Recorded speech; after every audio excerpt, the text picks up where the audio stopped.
Chief Constable, what is your reaction to the IPCC's damning report? The second report into the evil murder of Maria Stubbings set out a catalogue of both individual and organisational mistakes, which I have taken full responsibility for on behalf of Essex Police. I've offered not just our condolences but our deepest apology to the Stubbings family.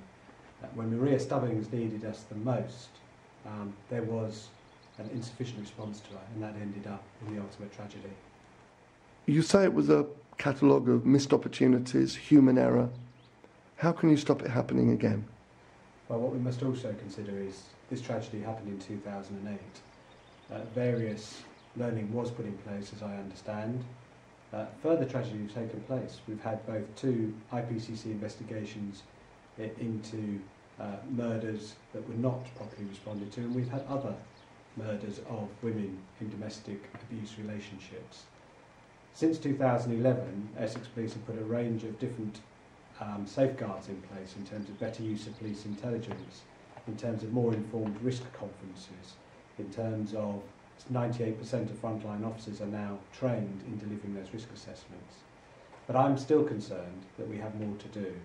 The risk assessment process is lengthy and can, at times, risk swamping the system. There is more for us to do in terms of the partnerships that are required to give an effective response to people suffering in domestic abuse relationships. What I'm absolutely clear on is that we need to focus on these evil offenders. People like Chivers, who think they can control relationships, need to be made clear that they're not in control, that actually an effective response from police and other partners can take that control away from them and give individuals, often women, not always, the strength to move on and get out of a dangerous relationship. You talk of gaps in the law. I believe the big gap in the law here was that when a convicted murderer who served time abroad returns to this country, he's not monitored.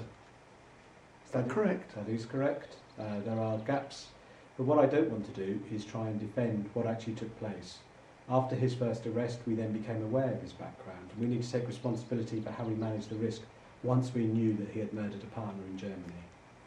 On the fact that there was nothing in place, what can you do to get the law tightened up yourself? Well, I think you will remember also, as I understand it, Marc Chivers was not given bail, he was put into custody.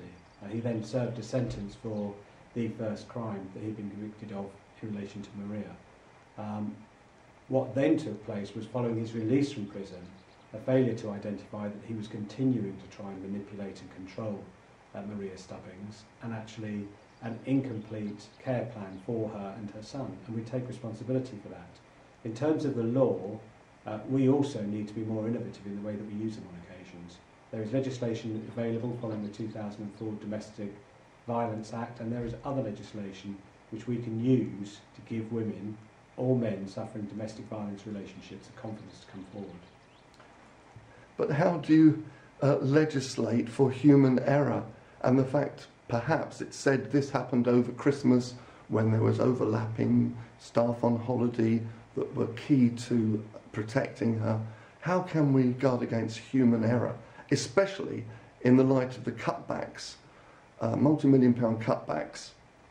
Well, actually, I think the previous Chief Constable, at a time of austerity, invested resources into domestic abuse. We cannot create a perfect environment in which every risk is always covered to perfection. What we can do is create an environment in which the police turn up promptly, they listen sensitively to an individual's concerns, that they identify the risk escalation issues, such as sexual abuse, pregnancy, separation, stalking, harassment, ongoing escalation, and therefore put a more informed care plan in place.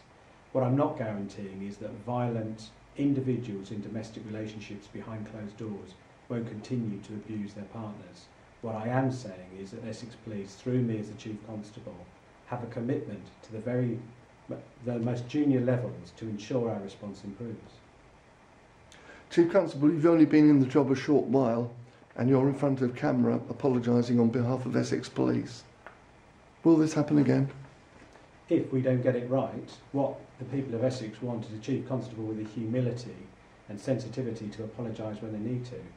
If things happen within policing and we have done a thorough response, I will not be apologising, because there are risks out there in the world that we cannot always control. I want to have a force that is sufficiently sensitive to know when to apologise and to know when to be robust. People like Chivers need to know we will be focusing our efforts on them and trying to prevent further tragedies like Maria Stubbings.